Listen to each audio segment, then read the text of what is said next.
Okay, this is where I kind of made the mistake.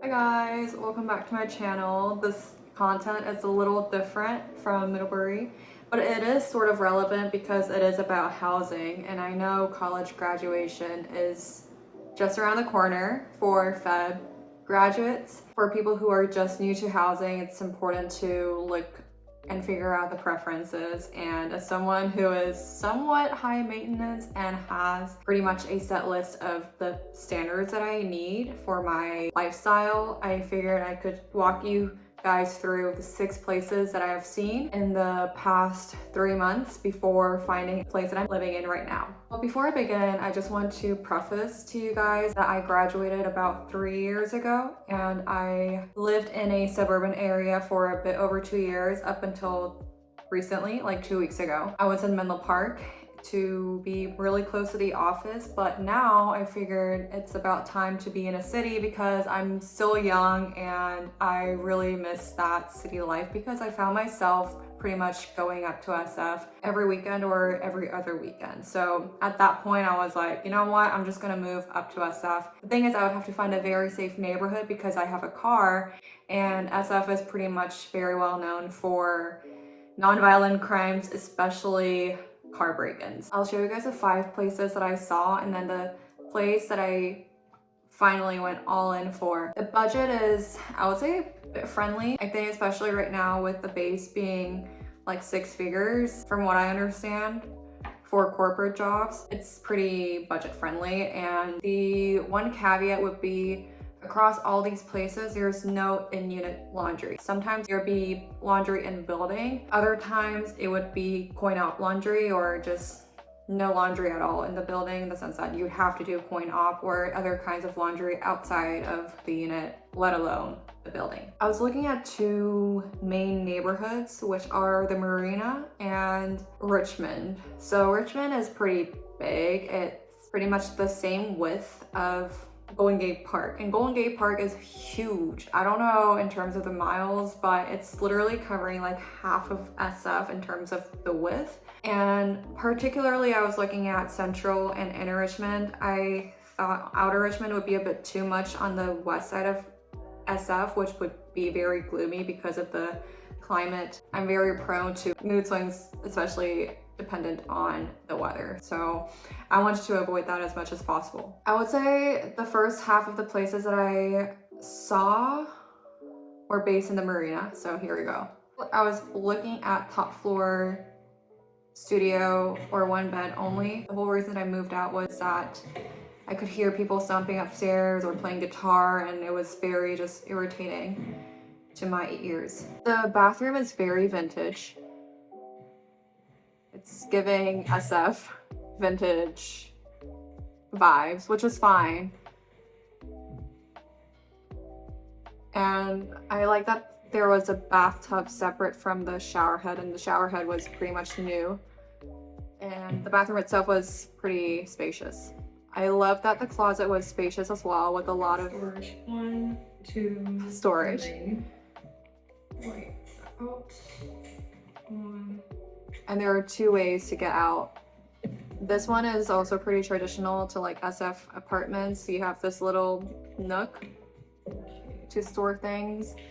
I love... This connects to the walk-in closet that we were just looking at. Yeah, that was a second way This to get is to the living walk-in. room slash bedroom.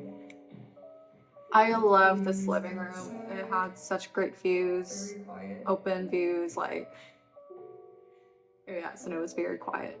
There was hardly any car passing, and even so, This will be the dining room. I also love that there was like a nice segmentation of the dining room. Lights. This is the kitchen. The antique with lots of storage. It's also very vintage, but I love the...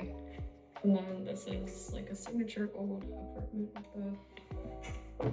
I love the segmentation. That's also pretty traditional, bed. like a... I don't know what it's called, but I've seen that across the places that I've gone to. This is also the entry to the kitchen. I'm pretty much hearing myself narrate. I'm not gonna use this space. Okay, so that was a lot. I liked it, but then this person ghosted, so it didn't go anywhere. On to next. So this was in-unit laundry, but the stairway was too steep. Like, I could imagine myself falling down the stairs. And that's the last thing that I want to do, especially because I have fear of height. Okay, so the second one was also in the marina.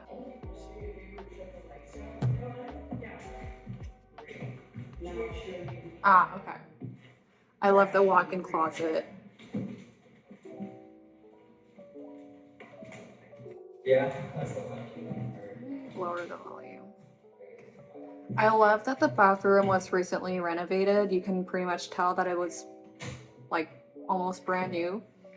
The living room was pretty spacious. I think the leasing manager said it was like 500 square feet in total. The kitchen was also vintage. I didn't like the stove. Too vintage for me. Oh, actually, this was not top floor. As you can see, it's like in the middle. I think it was the second floor. But it was in this very residential, quiet area in the marina.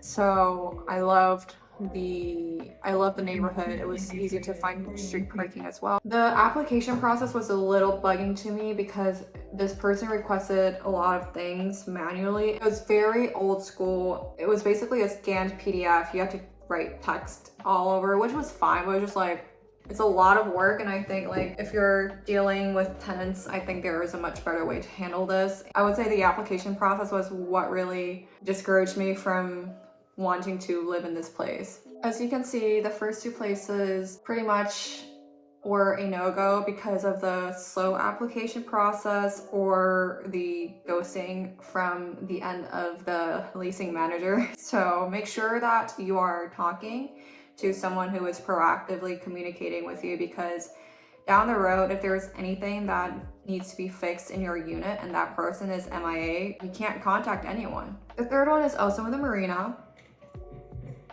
This is unit 6, so I think it's not top floor. Maybe it was a unit on the second floor.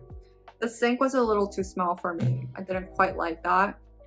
The toilet was also kind of vintage. It was just overall giving too much of a vintage vibe, so I didn't quite like. This, like the first place that I saw, had a bit of segmentation, like compartmentalization between the dining area and then the living / sleeping area. The cabinets were a little too old. You can see the doors that would separate between the living and the dining area. The closet was decent. It wasn't large enough for my belongings.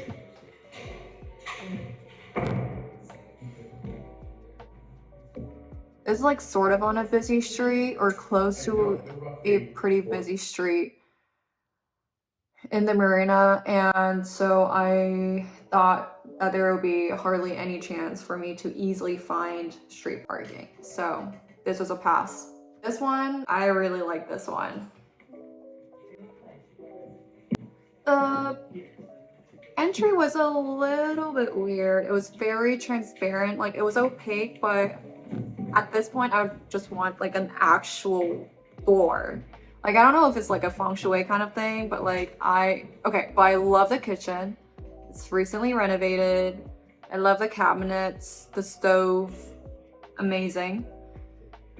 It has like a dining area too, so I can put my dining table there. Bathroom was also nice. I think it was renovated at the same time as the kitchen because of the color of the cabinets. You can kind of tell. Yeah. Okay, this was a little bit old.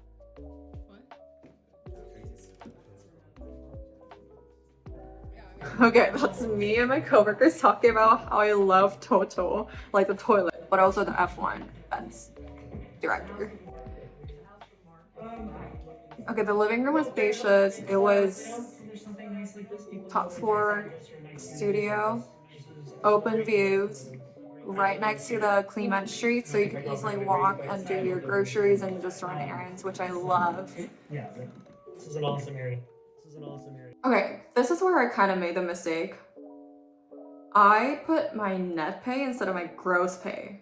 And you know how there's like a thing that you have to be earning income that's like X times the rent? And because I had put my net pay instead of my gross pay, it didn't fall under that requirement or under that criteria. So I immediately applied. I'm pretty sure I was the first one to apply because I was like, you know, I'm gonna go to that link, like go to my phone, go to that link and apply. Like we were all in the car and I was like having my coworkers wait for me because I was like, you know, it's gonna take a minute, just like let me do this real quick. I thought it was gonna be a first come first served basis, but I think it had to do with the fact that I put my net pay instead of my gross pay and the fact that I told the leasing manager that I would not be spending another $300 per month for a parking space because that's insane. So the background is typically in SF, if you have a car and you want to get a parking space, you have to pay an extra $300 on average per month. I think it differs for every apartment, depending on the type of apartment and like how flexible your leasing managers or landlords are. I was nowhere close to being even open to paying $300 extra to the rent that I was already gonna pay. So I said no. But I did indicate that I had a car in the application. So you kind of have to play your system. Like even if you have a car, don't say that you have a car because they might be asking you as a follow-up and be like, would you be willing to have this parking garage? Just avoid that whole situation. You don't want to be in the same spot as I am. I think it turned out to be great that I got rejected though in this application because it's on Clement Street, which is a pretty busy area, especially on the weekends because of farmers market.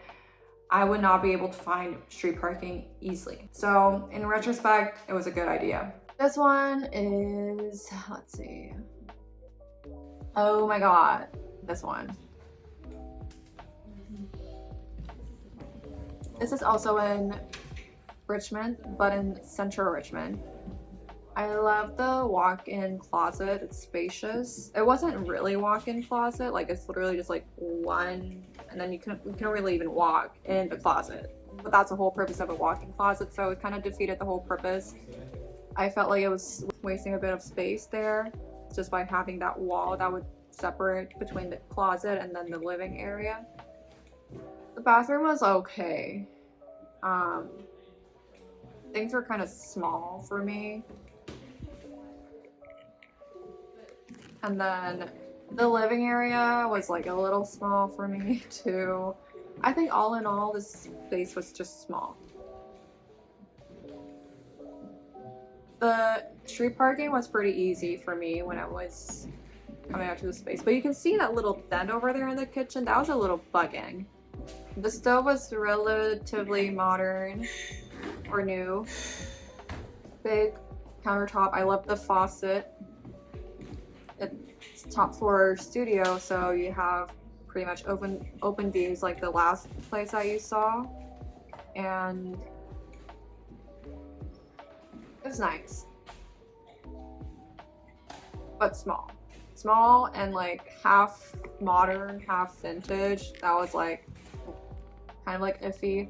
The window here was very weird because it didn't have the lock. Even if it did, it wouldn't lock properly. So I was so confused. Like my coworker was also confused. Like we were like, you could have just fixed the whole set at the same time. But this, I don't know what happened. And then there was like a towel that was like blocking the window. It just felt like half-assing everything. So yeah, it was a no-go. I asked the landlord or the leasing manager, okay, so would you want to handle this situation with the windows and then the walk-in closet window? The leasing manager was also confused with the walk-in closet window, and he said that he would fix it. He said that he would not really fix the windows, like the 3 bay windows. And I was like, excuse me, because he was basically saying that because it's top floor, no one would be breaking in. But it's not even the matter of breaking in. It's the matter of security and feeling of security when you are in your own unit that you're paying for. So that really turned me off. Another thing is I did research on this real estate and there are very negative reviews. Like no matter how many times I look back at the reviews and try to justify that it's like to each their own, it was just universally very negative, and so I had to step away. I had to move on. The lesson after watching the past two places is that put your gross pay and not your net pay, because even if you think that you're doing something that's good for the leasing manager because they wouldn't have to calculate the taxes and whatnot, they'll still be just focusing on the gross pay. They don't really care about how much tax is impacting your income. Second part is always make sure that you're outspoken and vocal with anything that's wrong the first time that you see the place, because it's very important to do that now than later, because once you sign the lease and move in, it's going to be too late, and sometimes the landlord might really not be willing to fix it. As you can see in the fourth place, this person was straight up not willing to fix the very inherent problems. It's also like a pretty easy red flag to catch. The first three were in the Marina, the last two were in Central/Inner Richmond. Now comes the place that I chose. This is also in the Richmond area. So before I show you guys this, I want to say I asked my coworkers and or friends to come with me to see the places that I just showed you guys, because I am living on my own and I wanted to have someone else, like a new set of eyes, to see if there was anything wrong. And I am so thankful to have had them on my journey, because they were able to really confirm my thoughts and really share the common concerns and basically justify my concerns and their concerns, like this is a common thing that we need to look out for and whatnot. I'm very glad that we were able to look at those things, and it also really helped me consolidate my preferences. All right, so this one is recently renovated. I love that there are two sets of closets.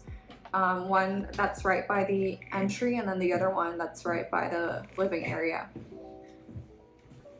This is also pretty vintage, but again, because it's recently renovated, you can see, I think the tenant moved out like a year after the renovation, so it's pretty new.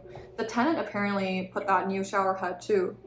It wasn't that when, it wasn't like that before, but I love that shower head.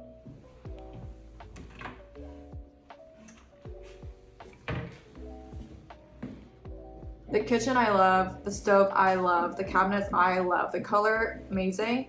It could be a little better with the white cabinets, but I like the coziness that this oak cherry color was giving. I would be seeing another unit in the apartment, which is a little bit like out of my comfort zone, but I got curtains to hide that, so it's fine. Again, like there's that little nook. And then this is a walk-in closet, like an actual walk-in closet where I could walk, with a long rod. And this is a living area. As you can see, it's very much separated from the kitchen, so I love that. I love the views. It's like, you can see the Golden Gate Bridge and then the tower, I think, at Golden Gate Park. This is the place that I chose. It doesn't have in-unit laundry. It doesn't have laundry in the building, so I would have to do a coin op. I would say the process of finding a place in SF has been very arduous, and if you are in the same situation as I am, I would really recommend that you first find a neighborhood or two that you want to move into. Set a reasonable budget. I wouldn't go too high because rent is fixed cost, and so it's just gonna go away like that every month. You want to be able to feel kind of financially comfortable with your own spending, and so make sure that the budget is reasonable. It doesn't break your heart or your wallet. Make sure that you have the willingness to compromise, because the one or two things that I compromised in finding a place in SF are the street parking, because at my old place I had my own parking space in a garage.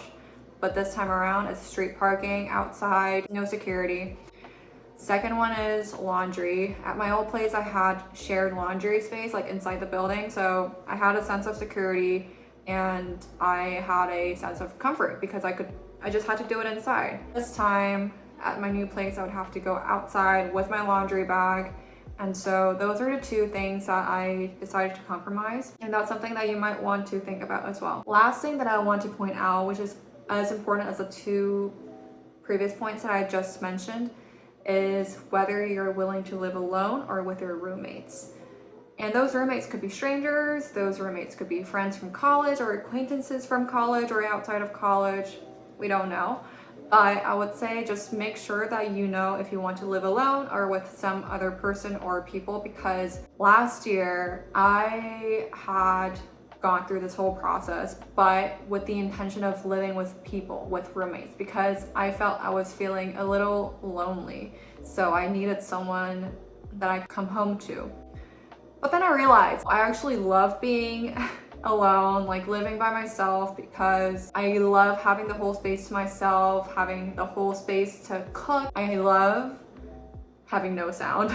That's why I moved out of my old place, because it was facing the big street, and literally every night I would have to put my earplugs in because it wake me up. And even so, I could hear the cars like roaming, like zooming past my building. And so it was very strenuous. I love the apartment itself though, it was really nice, but again, it was just the sound. And so with that in mind, it just didn't make sense for me to be wanting to live with other people. So come a year forward, I began this process again, but with a different intention now, to still be living by myself. In terms of the budget differences between SF and Menlo Park, there isn't really much of a difference. I think again, like if you know, and if you're willing to compromise, it shouldn't be a big deal. Obviously, if you're not willing to compromise, you'll have to be a bit comfortable paying a bit over than what you might be paying. So for example, if I were to find an apartment that offered me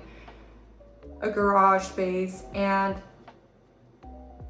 in-unit laundry or shared laundry, it would probably be a modern apartment. The neighborhood itself would most likely be different. It would be on the east side of SF. So that could be Soma, Rankin Hill, South Beach area, Mission Bay area. Those places usually offer modern apartments, so the rent would be, I would say, a few $100s more. So make sure that you always think about those things, and I hope this helps you find your own place. I know it's a pretty popular season to be moving in and out because it's like a non-peak season in that sense that prices might be low because of the weather and holiday season. So make sure to take advantage of that because it could be very beneficial in your finances. I will see you guys next time, and bye-bye.